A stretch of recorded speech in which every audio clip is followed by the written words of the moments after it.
in spite of the fact that he is a notorious murderer and terrorist.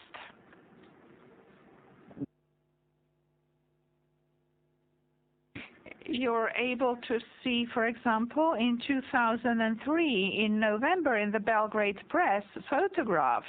I have no time to use photographs in my opening statement because my time is too short.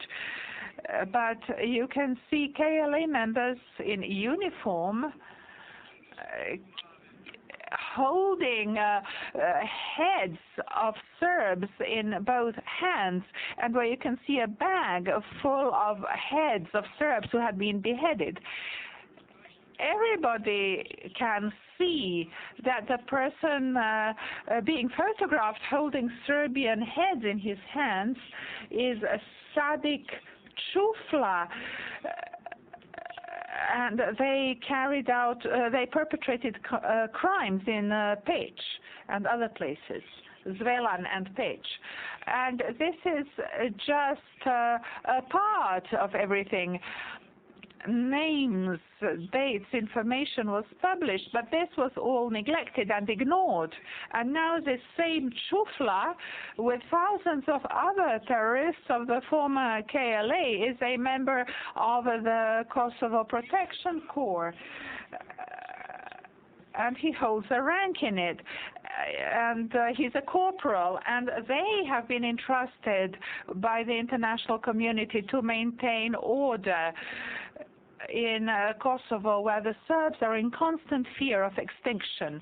In Kosovo and Metohija, for example, the USA and the West have shown that they have a double standard when it comes to terrorists. I know I have no time, but please look at this. On the 26th of August 2004, the Washington Post writes about an Australian being tried for war crimes. He was captured in Afghanistan, and in the article published by the Washington Post, it says how Hicks went from kangaroo skinner to alleged Al-Qaeda fighter. How he did that is not clear, but the prosecutor says he converted to Islam. So Liberation Army received training in Al-Qaeda camp and took up arms with a terrorist organization against U.S. forces in Afghanistan.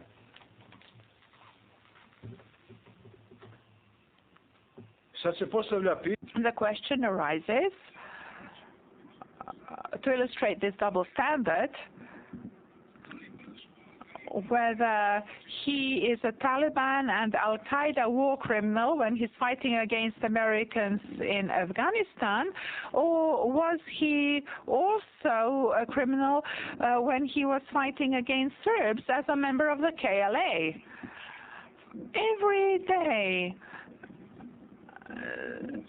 an information such as this one comes to light. This one is only a few days old. In view of the extended break that we had to take for technical reasons, and the fact that you have had to slow down, and I notice now that you're speeding up, I should tell you that the Chamber has considered your request for an extension and has decided that if you need it, you may have the first session tomorrow morning. Only if you need it. I certainly need it. I need much more than that, but I will certainly make use. There is no doubt about it. I will make use of it.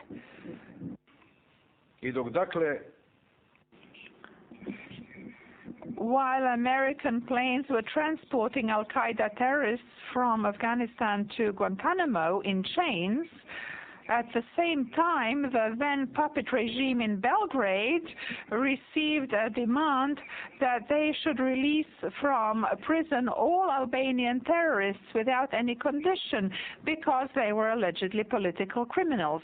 And these were political prisoners. And these were, in fact, murderers. And they were released. I think that the consequences of what the Clinton administration did in support of terrorism are evident both in the USA and elsewhere.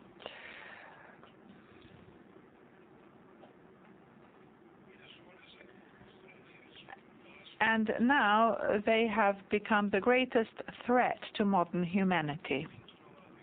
Clinton's administration, throughout its time in office, applied this policy of double standards, which has now turned very brutally against the Americans themselves, as can be seen from what happened on September the 11th.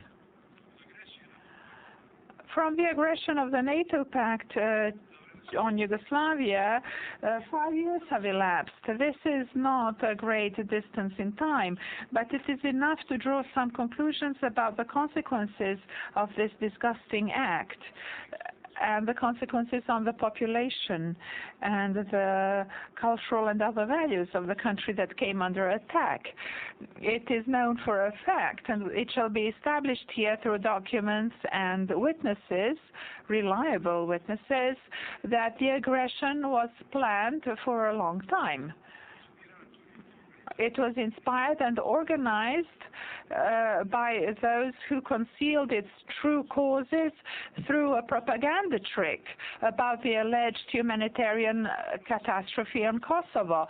The powers that be in the NATO pact proclaimed the KLA terrorists to be peaceful civilians, and they accused the military and political forces of the Federal Republic of Yugoslavia of alleged crimes against the civilian population, while in fact they were legally fighting against terrorists. The question should be put to them: if this was the case, what did 1,000 soldiers and policemen die of?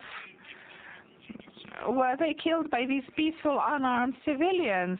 How come so many citizens died? Was this caused by these peaceful and unarmed civilians? What are the facts that can be taken as valid? Clark himself, the then Commander-in-Chief of the NATO Pact for Europe, whom you did not allow me to cross-examine here either about the war or about his book, in which he himself denied these charges in a very obvious manner. He says in his book that NATO brought forces to Macedonia, apparently for the pullout, and everybody knew the extraction forces, and everybody knew that there was no threat to the Macedonians, and they escorted them to the border when they expressed the wish to go. And as General Naumann testified here, they went when the aggression on Yugoslavia became imminent, and then they told the verification mission to withdraw so as to make the bombing possible. On page 168 of his book, he says the following: when the army of Yugoslavia, in spite of all the threats of bombing, seized the troops, I will slow down. The army of Yugoslavia, when it sees troops at the border, reacts by strengthening its forces toward that border. Then Clark calls General Ojdanich, that's on page 168 of his book, and asks him why he was bringing in new troops.